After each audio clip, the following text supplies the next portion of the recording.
In this video, we will talk about the head element. And so everything will be clear, I will start off with a blank HTML file. So if I ask you now, what is the first thing you need to add to your HTML document? So you have 1 second to respond. The answer is the doc type. So let's go and add the doc type. Great. And now let's add the head element. But first, we need to add the HTML element. So let's add it here after the doc type. And now everything that you will be adding will be within this HTML element. So you have to remember that you need the doc type, then you need the HTML element. So let's remove what we have here and let's start over. So what do I need? You have 3 seconds. If your answer was the doc type and the HTML element, this was the correct answer. So let's add the doc type and let's add the HTML element. Great. And now let's move to the head element. So you might be asking yourself, why do I need the head element?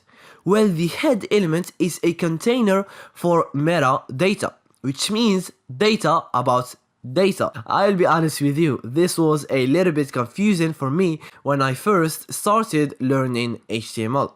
What do they mean when they say data about data? Well, in the next video, you will have the answer to this question.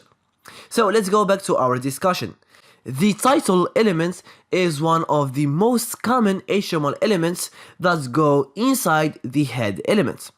The title element is required in HTML documents and it is used to define the title of the document. So here let's type in title and here let's define a title for our web page. When I click on live preview, you can notice that the title we define in the title element is here in the browser tab. For instance, if we write something different, we have a different title here in the browser type. Also, this title displays a title for the page in search engine results. If you go to Google and type in this query, so what you see here is what the author of this website used in the title element. There are also some other elements that can go here within the head element, like the style element, the link element, and more. You will learn about these elements in the next videos to come.